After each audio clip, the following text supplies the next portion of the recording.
Thank you to everyone who's here. We're so excited to have this event, Dismantling the Culture of Policing in Schools. Thank you to everyone who's been checking in. If you haven't yet, you can still put your name, your pronouns, and the org that you're affiliated with or the school that you go to. And the check-in question is, why are you invested in dismantling the school to prison pipeline, which is what we are trying to unpack today as a group. So just to start, I'm going to give the whole spiel about who SEJ is. So we're Students for Educational Justice. We are a grassroots org located in New Haven, and we do two things. We have youth-led organizing and also work on cultivating self-pride in Black, Indigenous, and people of color. We work with only young people. Young people are membership and our base and are everything that we do.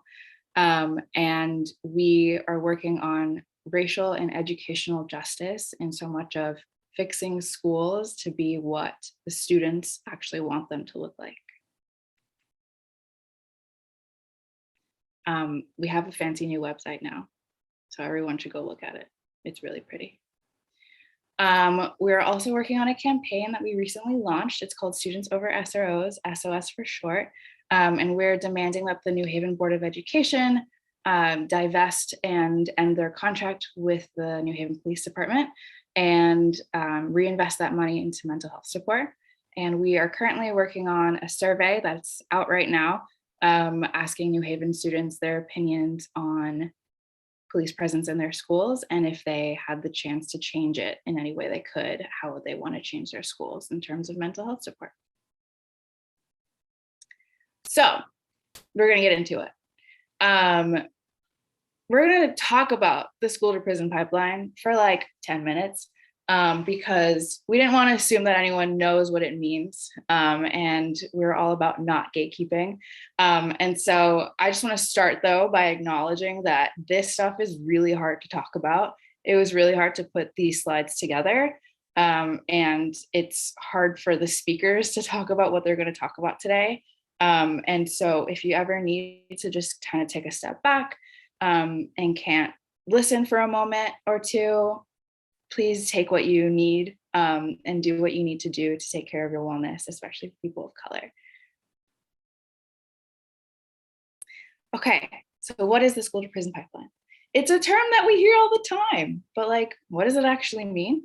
The ACLU has a really fancy definition, and I made big some letters that are important in this definition.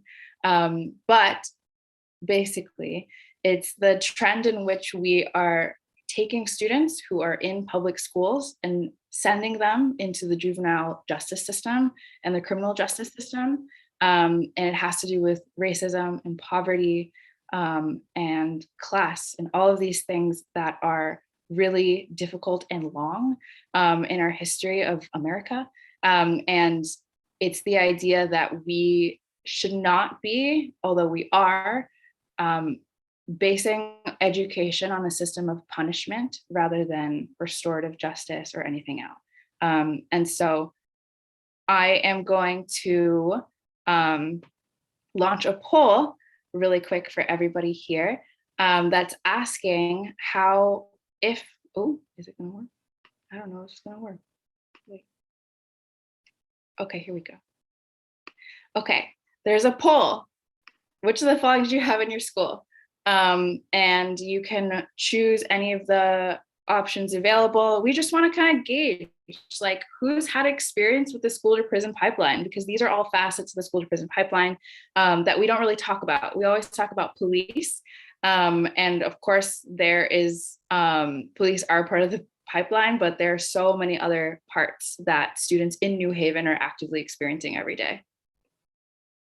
Yeah, there's a strike system. Oh, what's a strike system? Yeah, it's similar to a no tolerance policy. So some schools have this thing where like if you mess up once or you get sent to the principal once and then you do it again, then you get suspended. So it's like a 1, 2, 3 strike thing. And it targets people of color who like have or in a situation in which it's difficult to attend school consistently.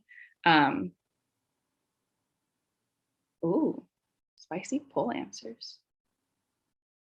I'm gonna wait like 2 more seconds for poll response. Almost everyone has done it. Like no excuse charters, word. Okay, I'm gonna end the poll. And share the results. So 67% of people have had police in their schools. 63% had metal detectors. A ton have had dress code. Most of us have had security guards, but not a lot of people have had strike systems. Good to know, good to know. So a lot of people here have experienced the school to prison pipeline, but we all kind of are affected by it in varying degrees. So I will go back to my little presentation.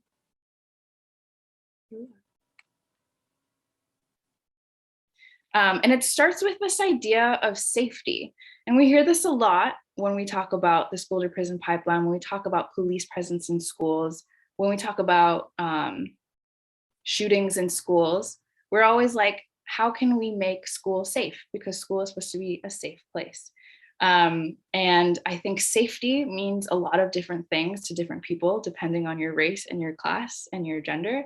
And so when we talk about the school to prison pipeline, especially tonight, I really want to push everyone to interrogate their own definition of safety, and think like, is this safe for me and not safe for somebody else who might not look like me? And there's a really cool graphic about the dress code and the way that we police the police bodies. So dress code is spicy. And yeah, I mean, the school to prison pipeline affects people of color more than anyone else, especially Black and Brown students. Michelle Alexander, who is a famous writer and a scholar, has written a ton about this, and her work is really accessible if anyone's interested. But she says that the way that we have the system set up right now is that young Black boys are born into a cage. That's a quote from one of her works. And it's this idea that we don't even give Black and Brown young people the opportunity to live and thrive because they're born with the cage around them. They're told constantly, explicitly and implicitly, by like frisk stops, by detention, by getting pulled into the principal's office, by teachers talking to them a certain way, that they are meant to go into the juvenile justice system, the criminal justice system, and therefore they internalize, and like generationally, Black and Brown people have internalized that the criminal justice system is part of their fate. And so it's a never-ending feedback loop of us criminalizing Black and Brown people, and Black and Brown people feeling criminalized and living their life that way. There are a lot of different manifestations of the school to prison pipeline, though. And again, like we usually talk about cops, and of course that's part of it, but I want everyone to kind of think about the way we police young people in non-police ways. And if you think about it, schools are very much like prisons, which a lot of members in SEJ have said before, of just being like, school's a prison, or like leaving school, aka prison. And why are we sending kids to schools that feel like jails is the question. And so here are a lot of different parts and manifestations of the pipeline. So we have zero tolerance policies, we have dress code, we have truancy rules, we have severe sanctions. The Gun-Free School Act of 1994 is actually how a lot of this started. So in the 90s, there was a spike in school shootings and gun violence. And the national reaction to that was more cops in schools. But study on study has shown that police have actually not stopped shootings. Shootings have still gone up, even with an increased police presence in schools. And so a lot of these things are functioning not for the students, but for the people who are in power and policing the students. And SEJ kind of wants to turn this all on its head. The term is school to prison pipeline, the way we've all heard it, but we want to center the people who are living it, especially tonight. And so we came up with this spicy new phrase, and it's student to criminal pipeline, because it's centering the human experience. And it's saying that it's not just location A to location B. We're actively doing this to people. And we're actively doing it to people in New Haven. We're actively doing it to people around the country. So without further ado, I'm going to pass it to Katya and Tamara, our lovely moderators. And they're going to start the conversation with our speakers. All right, cool. Hi, everyone. My name is Katya. I use she, her pronouns. I'm one of the moderators tonight, and I'm also SEJ's youth organizer. And I'll pass it off to Tamara to introduce herself. Yes. So hi, I'm Tamara, she, her pronouns, and I'm also a member of SEJ and currently one of their student interns, and I attend New Haven Academy. And then we're going to pass it off to the panelists tonight to introduce themselves with their names, pronouns, school, and why they wanted to be on this panel tonight. So I'm going to hand it off to Brittany first.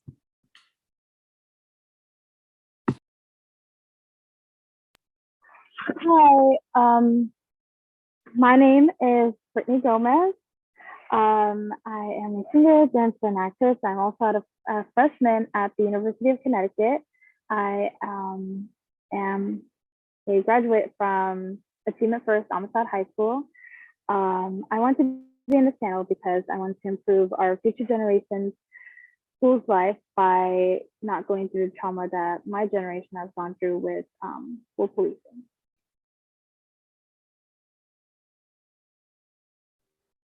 Amazing. Could Tennille go next? Hi, everybody. My name is Nia Bonilla, and I'm a panelist here. I'm with the Connecticut Justice Alliance. It's the organization that I work for. I'm not in high school right now. I've been out for a few years already. And I really wanted to do this panel because I feel like I can provide like perspective in maybe some different areas that other people might not provide perspective in. And I also, working with the organization, I've been in like a lot of spaces where I talk about this work and things that have to do with the work. So I really do enjoy being able to talk to people like outside of my own workspace and just get like the input and be able to give input from any way that I can.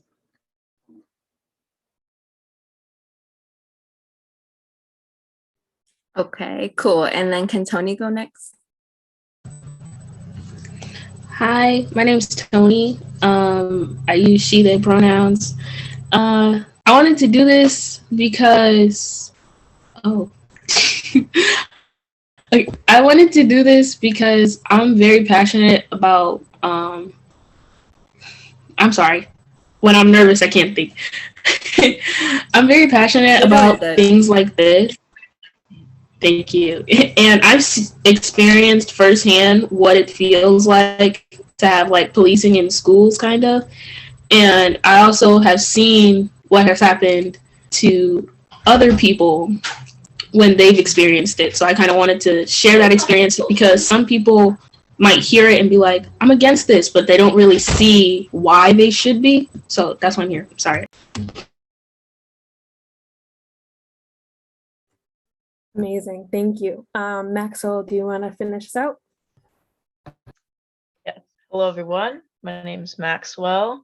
I use he, him, his pronouns, and I'm here because I like to call myself a revolutionist. And because after like going to a New Haven school for like 13 years of my life, I think I've experienced and seen enough brutality from SROs to like really make a stance on it, and it's not okay. So I'm here to voice my opinions as a student still. I currently go to Metropolitan Business Academy with Tony. So yeah, that's why I'm here, and thank you for having me. Yeah, thanks for being here. So now that we've gotten to know a little bit about our panelists, before we get into sharing their personal stories, We want to ask the panelists, what does the culture of policing mean to you, and what comes up for you when you think about the culture of policing? So whoever wants to tackle that first feels a little inspired. I can go into that first. So when I think of policing, the first thing that personally comes to mind is slavery, and that's just because personally I have the historical context that policing was created a long time ago, mainly in the South, to catch runaway slaves. So now every time I think of police, I think of enslavement or just unjust, and not even to mention the recent killings of Black and brown people across America. So I don't feel safe when I think of policing. Like if I see a police officer somewhere, I don't feel safe, and I never have felt safe due to personal reasons. So that's how I feel when I think of policing. I just personally don't like to think of it, and when I do, it's usually in like a revolutionary way to say, how do we break this system down instead of perpetuating it for future generations? So that's what I think of when I think of policing.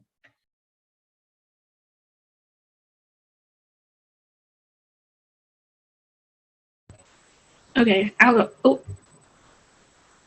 okay, I'll go next. When I think of policing, like Max said, I don't really feel safe when I think of policing because I always think of like situations that I've seen personally with police, because I've seen a couple people close to me have bad experience with police. And I usually, whenever I think of policing, I kind of think of, I've had a lot of conversations about ways we could abolish it. So like when I think of policing, I think of different ways, different things that could be used in place of it, because I feel like there's a much safer way to deal with crimes than policing.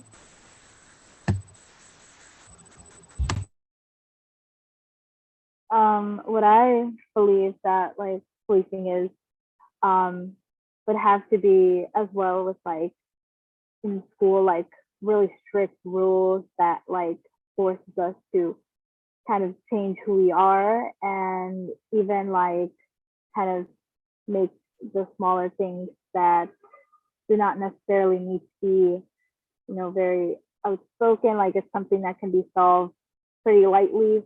It's not a big deal. But meanwhile, I went to just a Black and Hispanic school. So a lot of us have been like, if we had like, let's say we weren't able to afford like a uniform or something like that. So we had to change into something that we were able to afford. We would all like be in trouble and stuff or something like that. So it's just it's, it's just unfair, first of all, and as well as like experiences that I've unfortunately faced, even like some family and friends that I've faced some like unjustified like situations with the police. Is just um, I don't I don't really feel safe with the police. Like supposedly it's supposed to make you safe, but honestly, I just feel like it's on the contrary.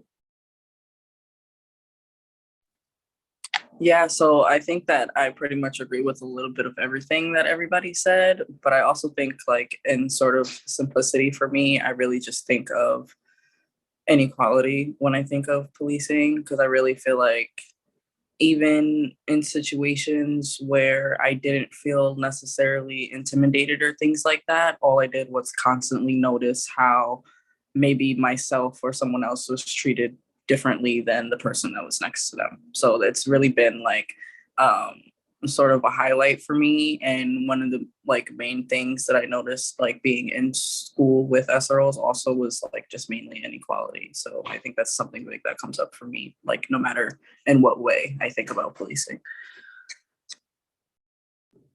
Absolutely. Yes to everything that all of y'all said. So since tonight is really about giving young people the space to share their stories, we now kind of want to give each of our panelists an opportunity to share how each of you have been impacted directly by the school to prison pipeline. So if we just want to go around, whoever wants to go first.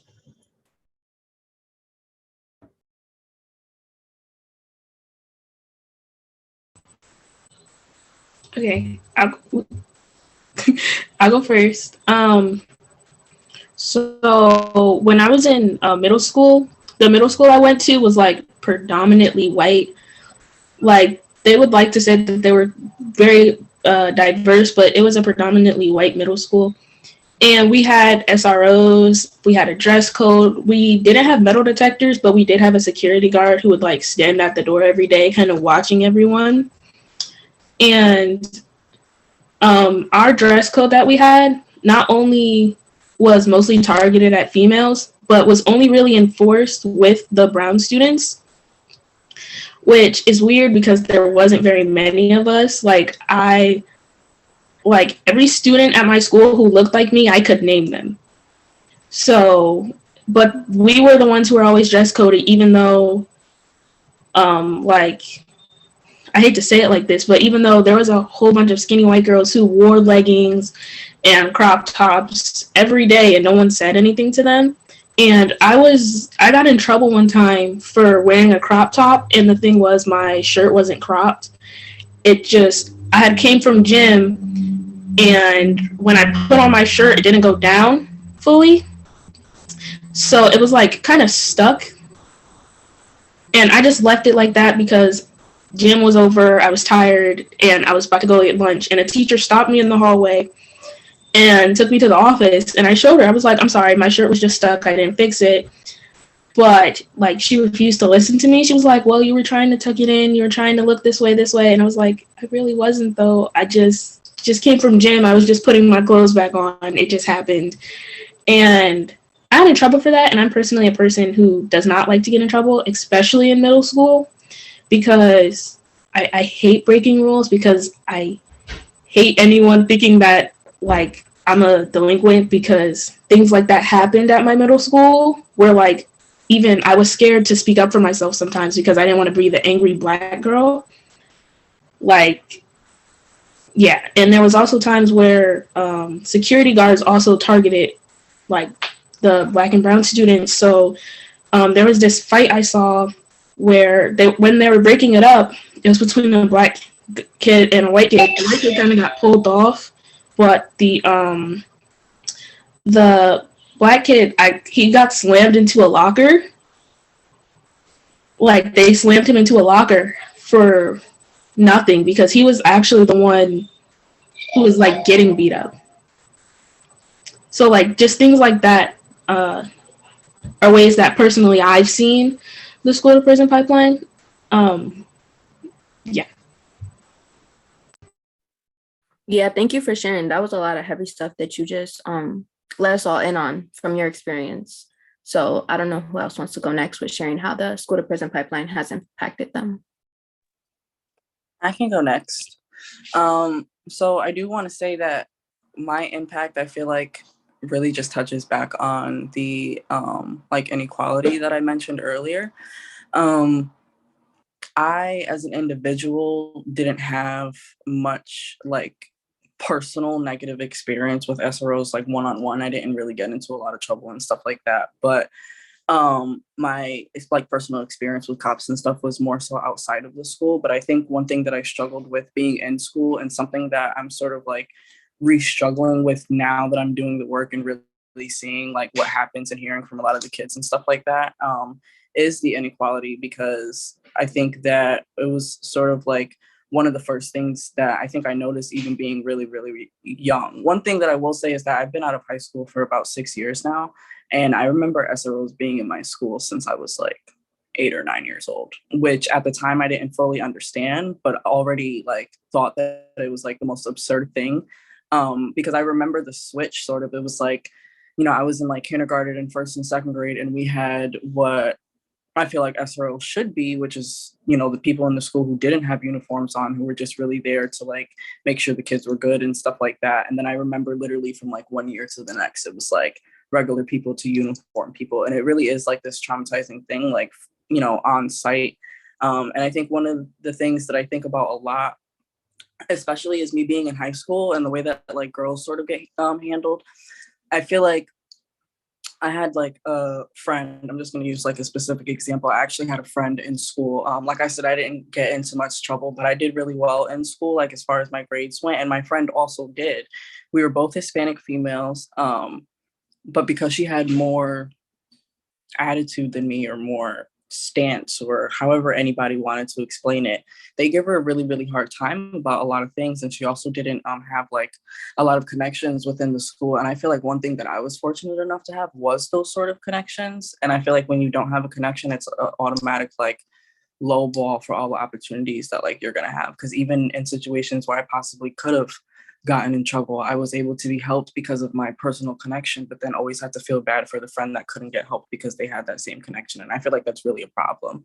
And I feel like it's one of the things that should be sort of in replacement, is just people who can make those type of connections instead of these police officers that these people don't even want to talk to because, you know, they have the uniforms and things like that. So I think my personal impact is really just seeing like sort of the difference and really wishing that it wasn't like that, because I was helped in a lot of situations that other people should have been helped in and they weren't. So I feel like noticing that separation is what has brought me back into like caring about like being about this topic so much. Absolutely. Thank you so much for sharing, Tennille. Maxwell or Brittany, do you want to share next? I don't mind sharing next. Sorry, Brittany. But you know, so as I said, I went to a New Haven school for 13 years. So that means like, and that started when I was 3 years old. So starting at 3 years old, I've been surrounded by Black and brown people my whole life. And like, as someone who is half Latinx and Indigenous, you get used to having that, but then there were a lot of SROs. Like ever since I was in elementary school, I can remember specifically Black kids like being dragged out of classrooms by the officers as if they like were juveniles because teachers didn't want to deal with them acting out.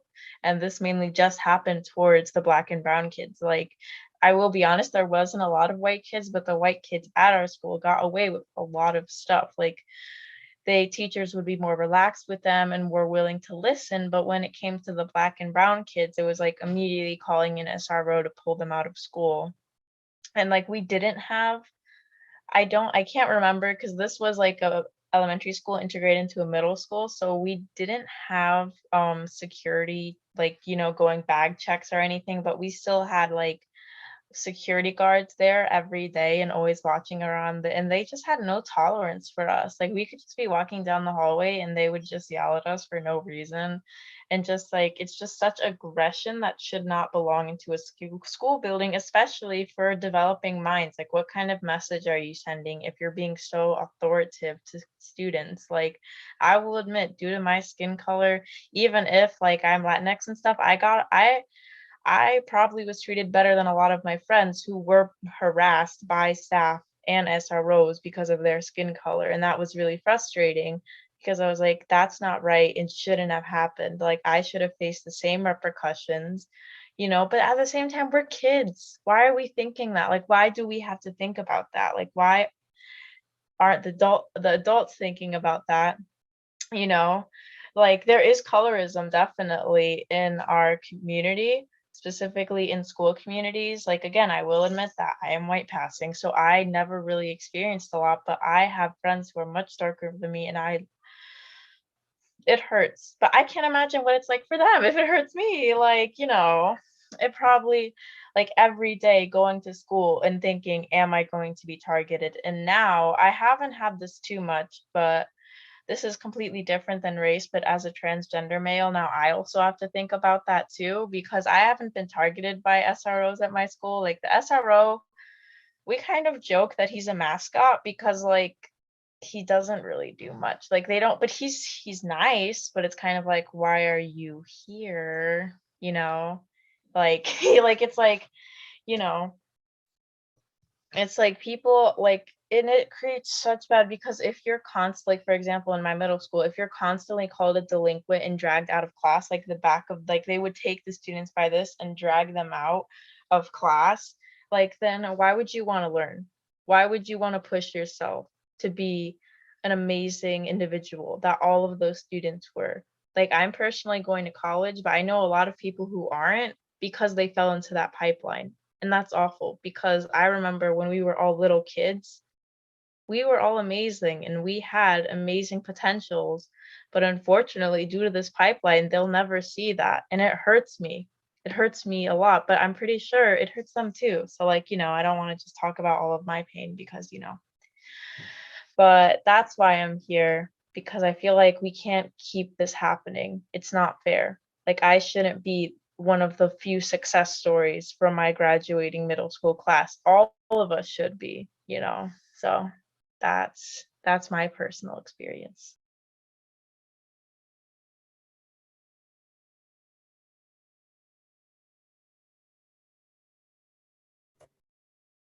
Thank you, Maxwell. That was amazing. Brittany, do you want to finish? Yeah. Okay. So my personal experience would have to be with dress coding. I feel like this, unfortunately, in my high school, like at my school, we had uniforms. So sometimes we would have like dress down days and stuff like that. And I remember on these dress down days, a lot of the guys at my school would be wearing a similar thing as to a girl would, as in like sweatpants and a hoodie. And at my school, like, some of us girls got like, you know, like, are thick, curvy or whatever.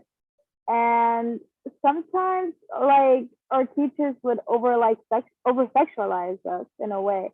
For example, for me, I remember I was casually wearing my outfit, like not even like worrying about a single thing, because like, as everyone, I am dressed down. And I remember like I was sent into in school suspension. Like my teacher, like as I was doing my work as I was supposed to, my teacher calls me out and was like, Brittany, do you have something to cover up? And I'm like, no, like it's hot. Like, why would I have something to cover up? And so then she's like, what you're wearing is inappropriate and you're showing too much. So you have to I have to unfortunately send you to the in-school suspension, and I'm not one to go into in-school suspension. And the in-school suspension thing was like really off at my school too. Like it'd be over the simplest things that like kids are sent there and stuff like that too. Like I was sent there and I had to wait like I had to call my dad out of work to get me another sweater, like wait for a long time just to cover up like a body part. And it's not even just for me. Like I know a lot of kids, like a lot of girls at my school who are pretty curvy had to spend all day in school suspension because they were showing too much, or it was just inappropriate, when really it was just their body parts. And not even just that, but our school teachers, like some teachers at my school and that unfortunately still work there, I believe so, as to my knowledge right now, like sexualized girls who are like sophomores, like freshmen, sophomores, juniors. Like personally, I don't remember much about like us seniors, or I was a junior at the time because this was like before quarantine. But I remember like they would like over sexualize girls and would like be too in contact with like girls, and these are like guy staff members, guy teachers. Like, why would you be that close to us? Like, no. And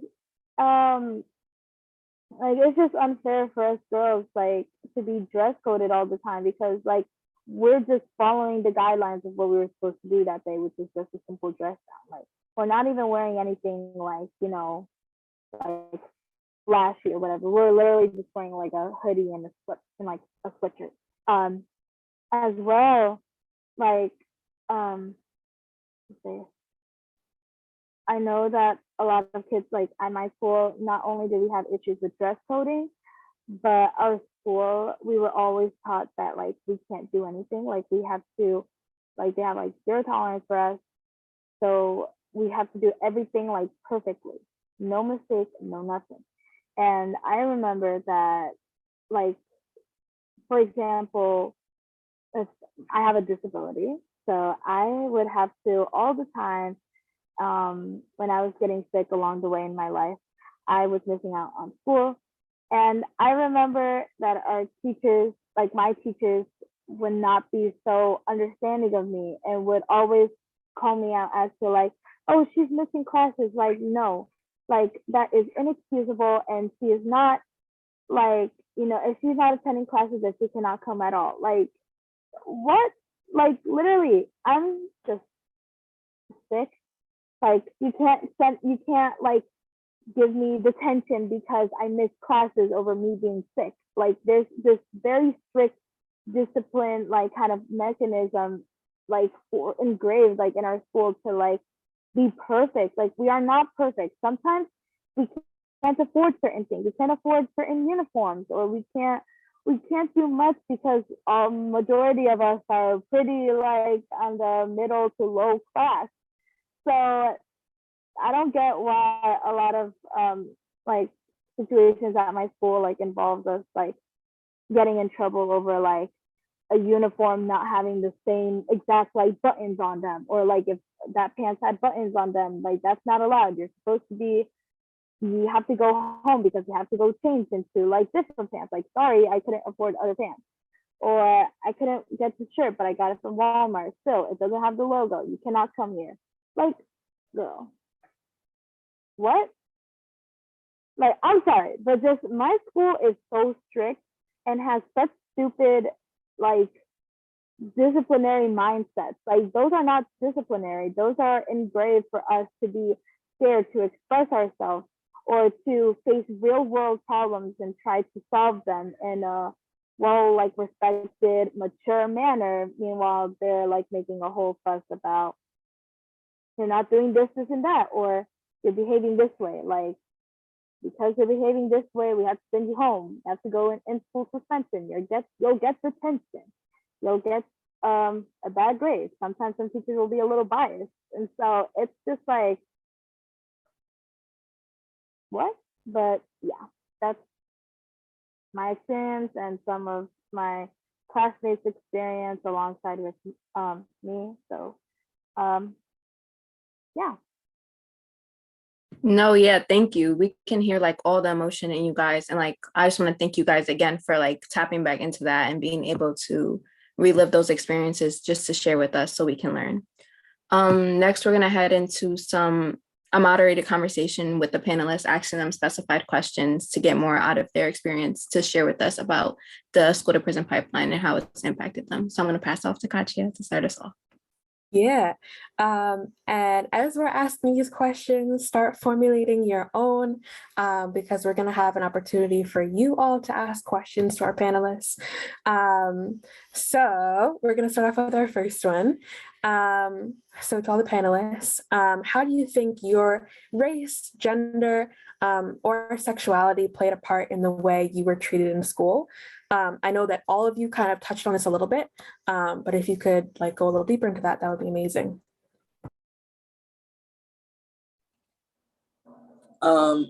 Yeah, so I actually think this is an opportunity for me to also highlight again the fact of like the things with like just the females that I saw in schools.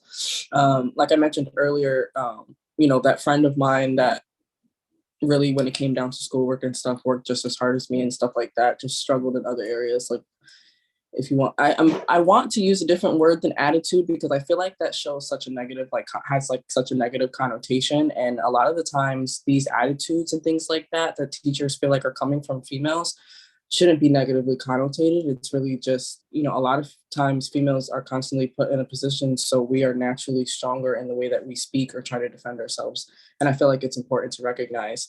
But I feel like it often isn't recognized, especially when it comes to SROs and stuff. And I definitely think that although I wasn't someone who got into a lot of things, that once in a while where I did decide to say something back or have a smart mouth or stuff like that, it caused this huge beyond thing. And it's not even the intention that I had or the type of student that I was. So it just made me recognize a lot of that the way that attitudes are looked at when it comes to females and how females are targeted when it comes to, the just codes a couple people earlier mentioned, the implementation of dress codes and how they're really only focused on females. And I feel like that's really, really true no matter where you are, whether it's school or work or anything. So I feel like that's important to recognize as well. Yeah, I think that's so big, and that like your job as teachers isn't for us to bow down to you, it's to teach us at the end of the day. So I don't know who else wants to touch on that as well.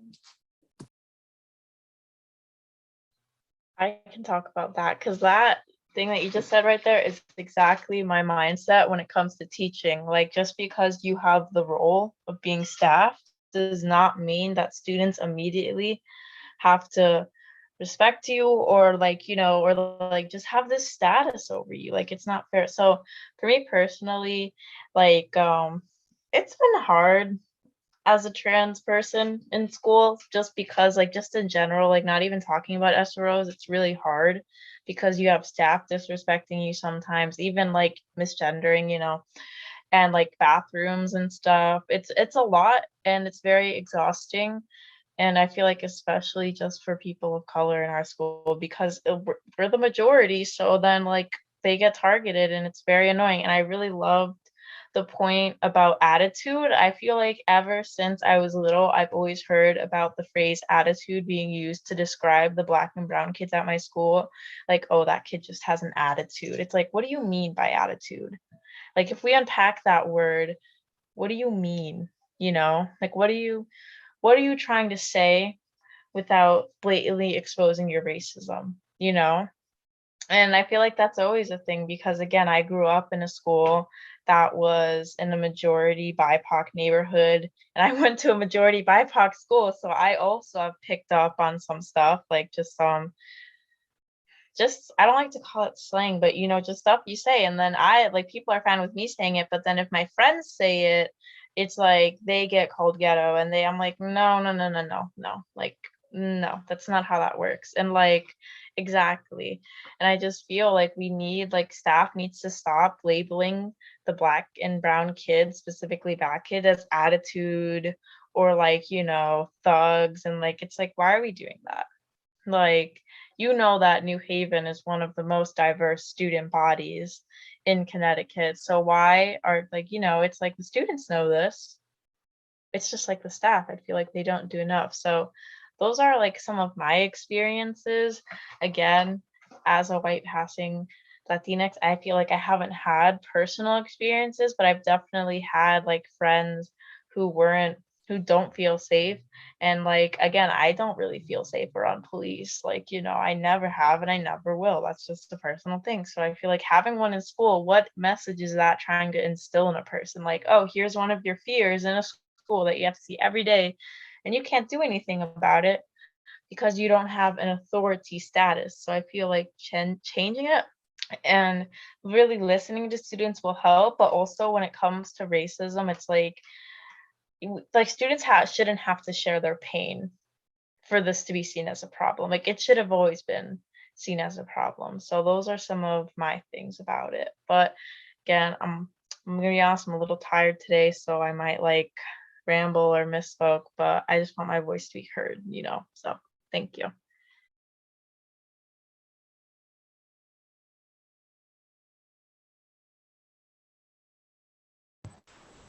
Okay, I'm gonna answer I'll answer the question. So I'm gonna speak again about middle school. Warning, what I'm about to say is pretty heavy, but I feel like it's a part that needs to be addressed because when talking about this, sometimes I feel like this is something that gets ignored. But so in middle school, there was a lot of harassment going on in my school, like a lot of the boys harassing the girls, and there was like a lot of people complained. And something I noticed that I'm not sure if anyone else noticed or maybe no one just talked about it was when white girls complained, something was done about it. The guys were suspended, talked to, there was an attempt to try to fix it. But there was this one kid, it was a white boy, and he harassed me and multiple other Black girls at my school. And we complained about it. he was talked to, and there was multiple complaints about it, and nothing happened with him. Like, literally, I had to block him multiple times. They continued to sit me next to him in class.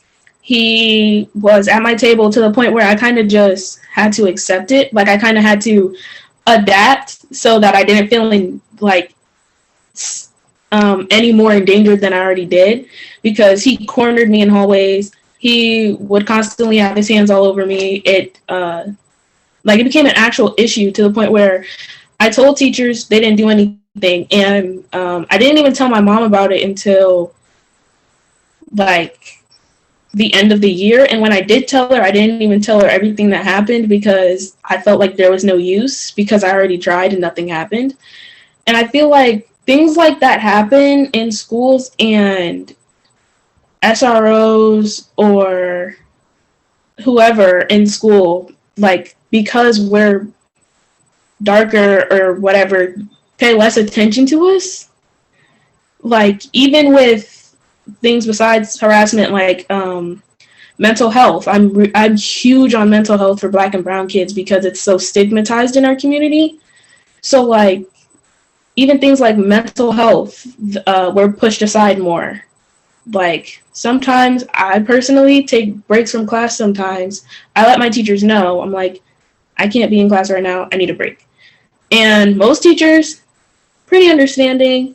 I've had some who less understanding, but like, I feel like just generally in schools, like, Black and brown kids are less paid attention to, or less, what our word isn't taken at face value. I think that's the saying. So I think, I don't know how I was planning on finishing this, but I just thought that needed to be mentioned, because I feel like it's something not talked about, and it's something I noticed. And yeah.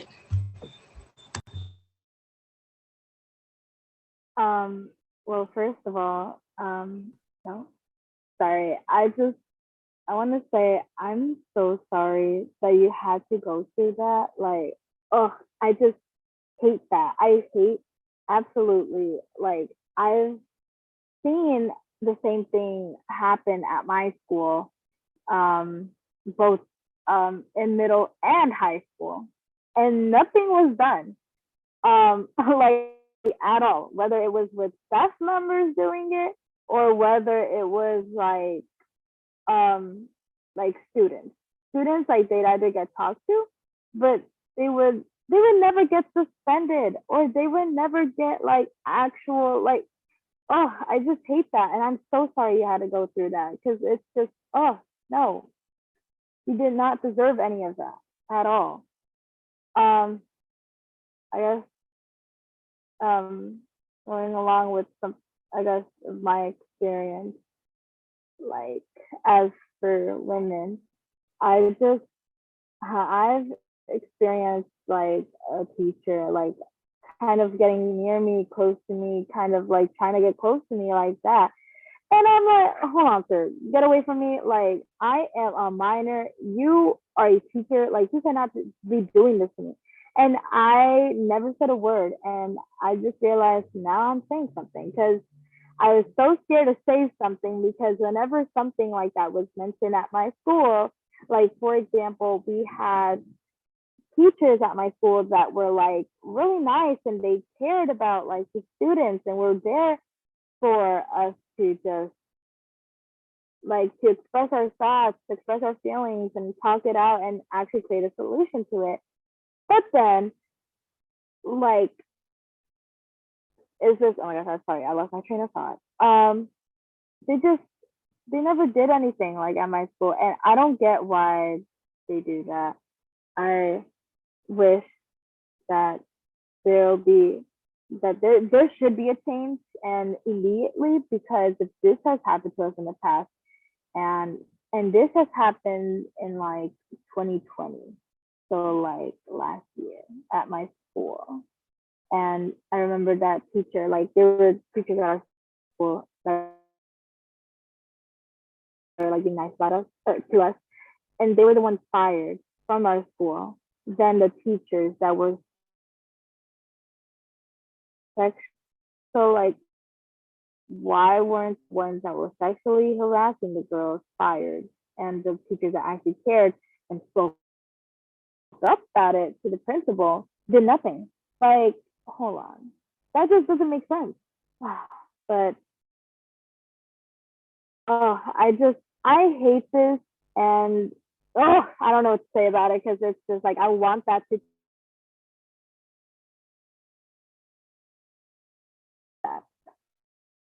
Your frustration. I'm just glad that you guys are all here tonight, actually making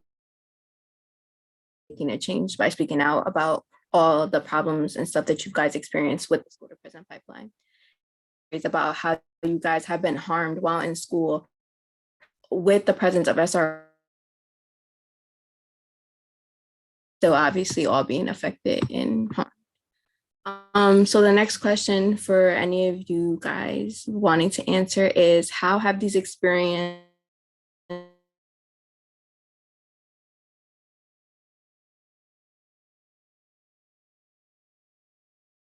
or how grow up the world and become an adult? Wait, I'm sorry, could you repeat that question? Yeah, so it's saying, how have these negative experiences in school, from the school to prison pipeline, how have they affected you in the long, the experience? How do you think they're going to affect you as you grow? I believe that rather it affected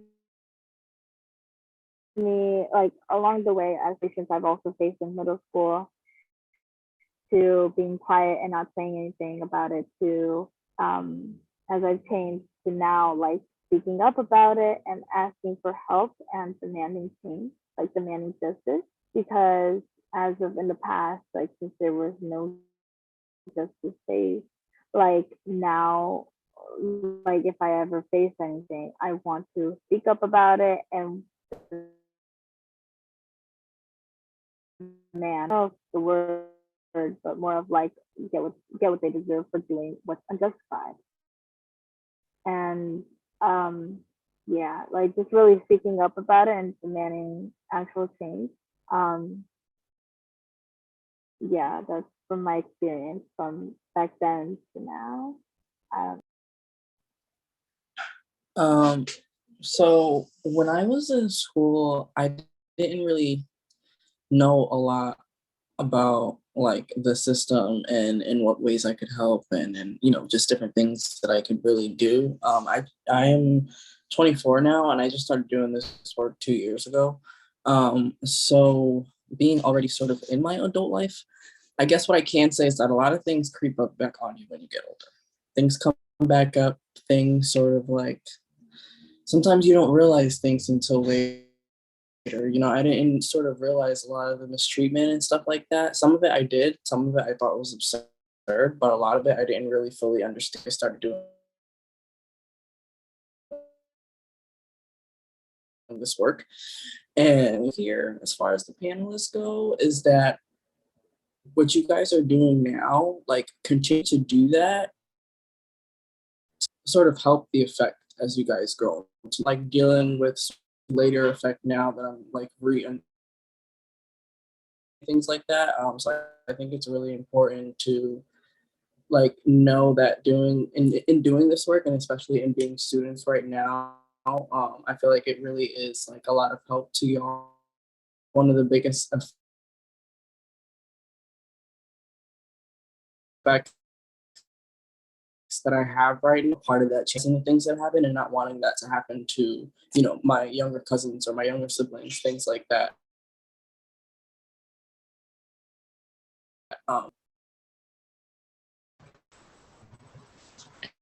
Okay. So wait, what was the question? Okay. So personally now, what happened in middle school, it like, honestly, sometimes like I'm kind of scared a lot of the times, and I get really nervous around I tend to get really nervous around males who try to get close to me, because it's like, why are you so close? What's going on? And I have a little sister who's currently in middle school, and every time she comes home and tells me something today, I'm like terrified, because I never want her to have to go through something like that.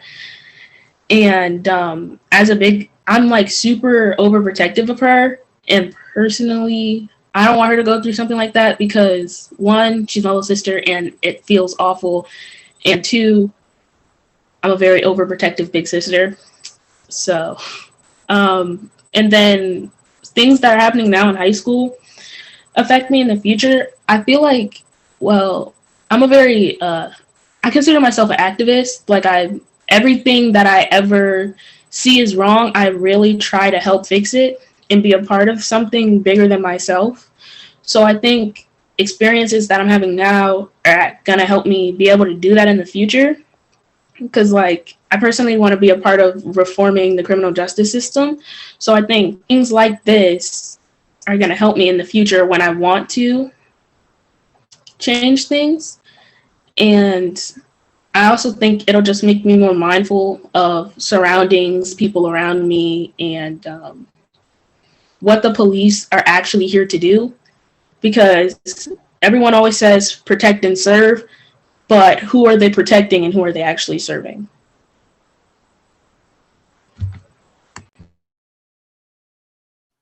Yeah, I think that's a wonderful point to make. And I'm just going to reiterate that I definitely feel like after all this like experiences and just mental turmoil, I'll definitely be an activist for the rest of my life. Like that will never change. And that hearing other stories and that I'm not alone in that, because I forgot to share that, but I've had some similar experiences and such where like there was harassment towards me in middle school and it wasn't acknowledged at all, because like, and there was also a trend like where boys would like slap all of the girls' rear ends for a whole day, and it was a trend, and it was awful. Like the girls were pressing their backs against the walls because they didn't want to be harassed. So this will affect me, I feel like, my whole life. And then definitely thinking about the future, like if I decide to have kids, I'll have to be like, do I want to send them to a public school or a school with SROs? Because unfortunately, that might happen. And it sucks. And it's just really just reflecting on the future and just thinking, how do I want to make change in this world before I leave? Because and then mentally, I just will always feel uncomfortable looking at police officers and SROs. That'll just always be a thing. And then, like, I'll just always have the memories of people rifling through my bags because that's what happens to me in high school. So, just like that sense of no security. And I feel like that'll always follow me, but it's just very exhausting. So, I guess exhaustion would also be a good word on what will like carry on with me for my whole life, I would say. Absolutely. That kind of bridges into our next question, talking about, well, getting your opinions on if you all just genuinely feel safe in your school with all of these measures in place, SROs, metal detectors, dress codes, which you all touched on already. So do you feel safe in your schools, if you all could answer that? So I would say that I didn't actually feel safe in my school. And regardless of my own negative or positive, like individual experience with the SROs, the those adults being in the school with the uniforms and getting to school in the morning and seeing the 3 or 4 cop cars like parked outside, instead of that making me feel safe, it actually almost made me feel like our school was liable to have like some crazy ish happen. Like, I felt like they felt like we were just our surrounding and inside of the school must be so unsafe that they felt like they needed to, you know, enforce this so much and things like that. Yeah, so no, I didn't feel safe in school. I think on the contrary, it made me feel like we had more chances of unsafe things happening.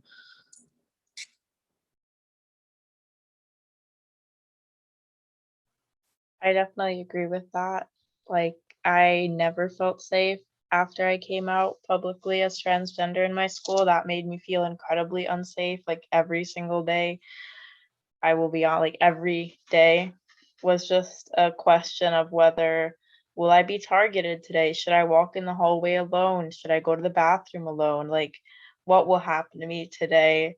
And then with the officers, I definitely agree. Like, it didn't make me feel safe. If anything, it made me feel more unsafe. I was like, so they see our school as like ghetto, or they see our school as somewhere where we need a lot of protection, which was very upsetting to me because I don't like it and I really don't feel safe. I feel targeted. Not targeted, but just like I'm being treated differently than kids in other districts because I go to other districts and I see that they don't have all of that. So it makes me feel different. And then now Metropolitan doesn't have a dress code. We actually abolished our dress code, but when it did, it also like it didn't feel right. It never did because I feel like it didn't let students have their own personality. It just like brought them down to just like robots, wearing the same thing. And this year I'm seeing so much more students wear whatever they want and I'm seeing like so much happiness. But I do agree, like I have never felt safe in school, like ever. And then like the SRO and the resources that are given with them do not feel safe. If anything, I just get upset because I'm like, all of that money could have been led to something better, like more mental health resources or other things like impacting our school. So that's how I feel. Personally, I also don't feel safe at my school. I didn't feel safe at my school because I just started here at UConn. So I cannot say much as to right now because I haven't had any issues. I had issues though with disabilities.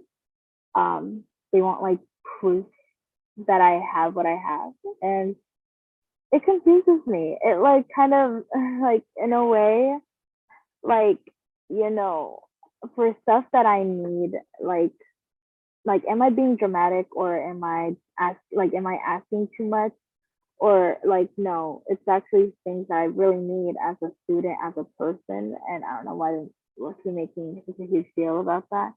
But as well, like in my school, like if I had like with a lot of my situations that I've kept with me for like years on end that I wasn't able to speak up about until like the end of like, for example, in middle school, like I faced something with a teacher and almost like every day because of these like SROs.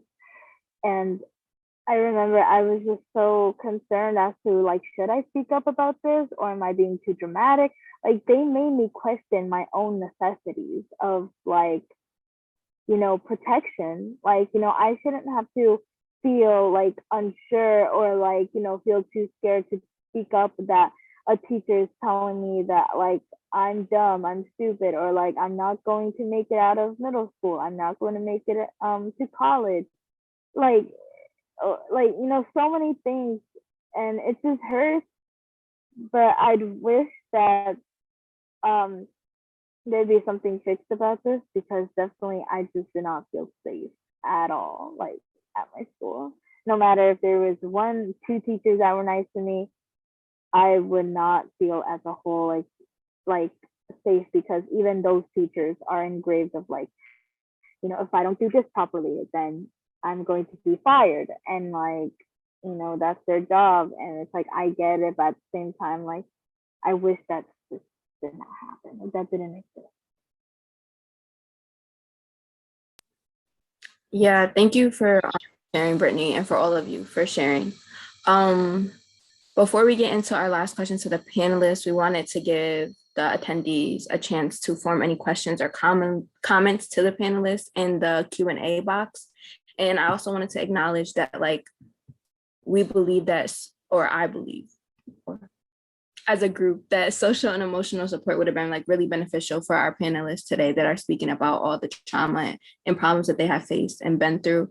And with that, leading into like our last question, panelists, what do you think could have been done better in these situations that you have previously described? And Okay, definitely more. I think also like as well our parents too, but as well like in schools, mainly in schools and everywhere else. Like I don't even know. I'm just gonna say it. Like teachings of like don't over sexualize girls. Mind your own business. If someone decides to come out, if someone isn't able to afford a certain like certain clothes that are like trendy right now, like don't judge them, don't come at them, learn your boundaries, learn your space. Like that's them, they want to express themselves, have teachings for those to not be that way, as well as like I'm sorry, I lost like my train of thought. Um, oh my gosh. Could you like repeat it again? I just need a second. oh, the question was, how do you think that, sorry. Oh, solutions to. Yeah, what do you think could have been done better in these situations that you had previously talked about? And yeah, if you have solutions that you think our staff and admin and school districts could take, then feel free to share them. Yeah, definitely teachings on like, you know, respecting boundaries, respecting like personal lives. As well, another solution would be with people like Black, Indigenous, people of color, therapists, social workers, because a lot of social workers are white. And I'm like, I love my family, but at the same time, I run at risk of being left alone with no resources if I tell them about all the negativity that has gone on in my life, in my home life, just anywhere. They would send my family away, like take me away from my family. And so I don't want that to be the thing. I want it more to be like an actual solution from a person of color, like therapist as well, for even just someone to talk to, because sometimes some white therapists wouldn't even get certain things that I'm going through. They'll be like, yeah, I understand. Like, no, you have not gone through the same thing that I've gone through. Like, like, no, you don't know how it is to like have to worry about like certain things that go on in my street, like walking alone. Like, no, like no. We need more people of color, like Black, Indigenous people of color, therapists, social workers, staff members, like just anyone that we can trust.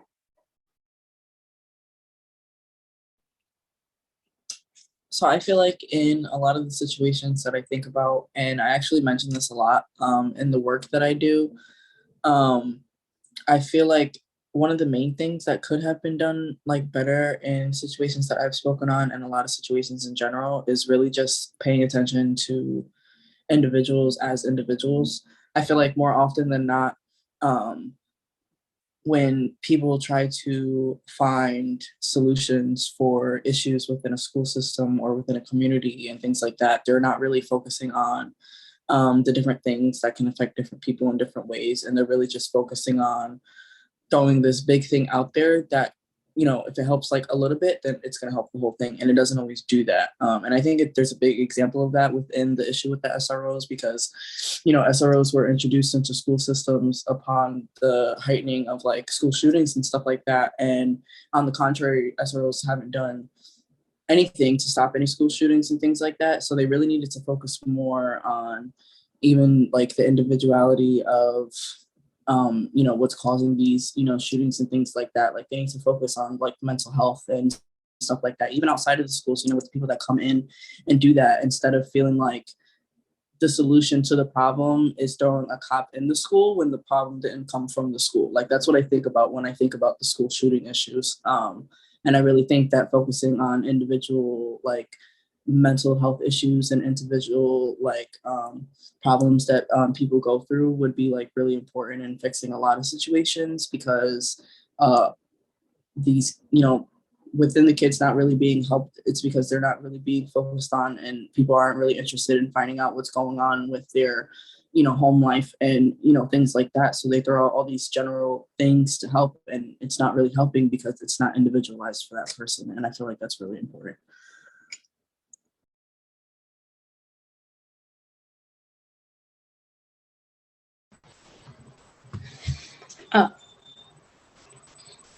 Okay, sorry. Took me a second to remember the question again. But I think honestly, teachers just listening and staff in general, because I think sometimes teachers and staff, their first thing is, oh, you're saying this to try to get out of class. Oh, you're saying this to start an issue. You misunderstood the situation. I don't think that really happened. You're being overdramatic. Like, I've had multiple of those things said to me, and I'm like, well, you weren't there. You're not me. Like, listen. And a lot of teachers don't listen, and I'm lucky. I have like a few teachers at Metro who I know for a fact, if I had an issue, I could go to them like 10 out of 10 times, and they would listen, they would understand, and they would help in any way that they can. But like, a lot of kids don't have that. And on days that those teachers aren't there, if something happens, honestly, I don't know what to do. Like, I have some amazing people at my school, for example, Max, like, that I could go to if I needed to talk to, but like, what about the people who don't have amazing people as friends, or who don't know any teachers they can trust?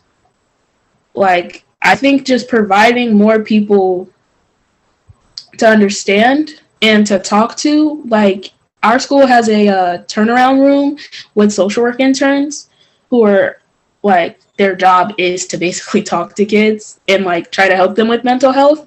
But I think even our school could use more, because like today we only had one, and I talk to her personally every week, but like the door was closed pretty much all day because she had like multiple kids who wanted to go in there and talk to her, and more schools need that. So I'm pretty sure like almost everybody said this, but like just resources, like for like mental health people to talk to, and just outlets besides you're in trouble, go to the principal's office, you're in trouble, you're going home.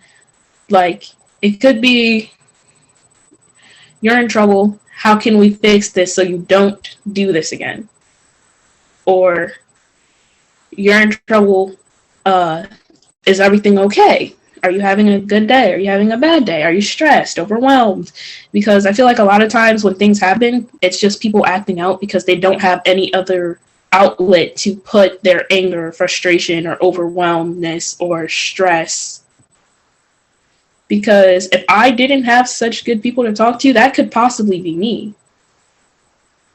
So I think that's one big solution that really helped a lot of people, including me.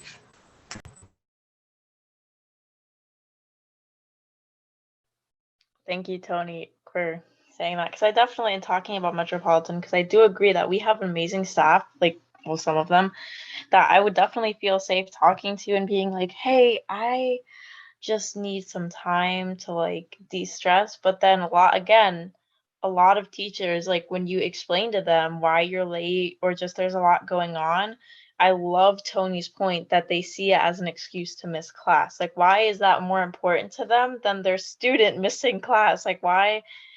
So I would definitely say more resources into mental health, but then just more training on staff on how to be like tolerant. Like, we just lost a year of education and a year of community building. It's going to take time to build that back up, you know? Like, COVID stripped us away of our tools to build a community, so we need to work together and create those tools again. as students and as staff. So I feel like it's very important for teachers just to be okay with stuff. Like, so what if a kid is 5 minutes late? It's not going to end the world, and they're just here to learn. I just want to be graduate so I can be first generation to go to college, and I know a lot of kids do.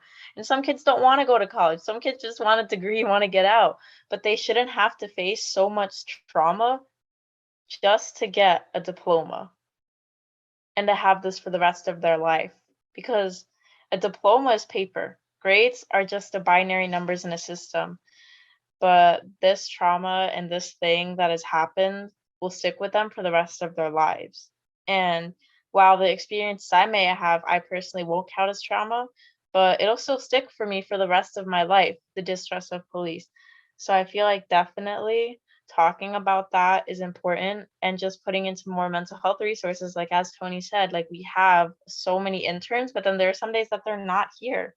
And so what are students supposed to do, especially students who need more mental health issues, or like especially if those mental health issues hinder their ability to learn? Because I feel like teachers aren't prepared for that, and that's not the teacher's fault.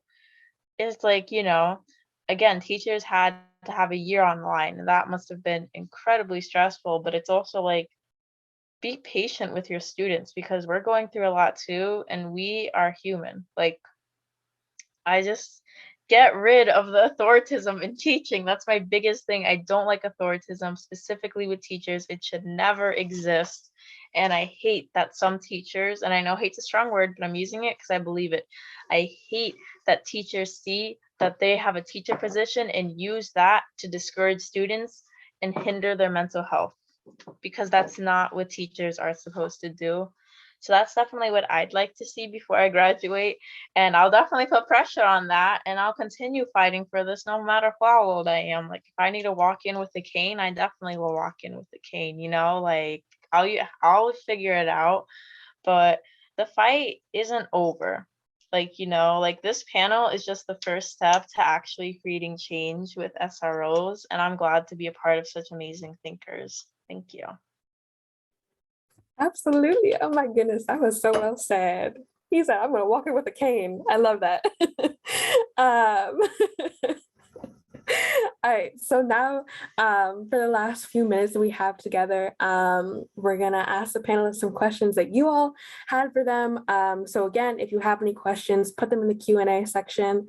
And we're going to start off with a question that someone asked, saying, are there any ways you've seen positive change? So defunding SROs, investing in mental health resources, etc., at your schools or anywhere else? And if y'all need me to repeat the question, let me know. I think once again, at my school, we have a turnaround room with social work interns. Like that, I think is like a great step in the right direction. Personally, I think we should probably invest in some more. But I think that is, sadly, that's probably the only thing that I've seen. But I think personally that little steps are important, just as important as big ones. So I appreciate that my school at least has that.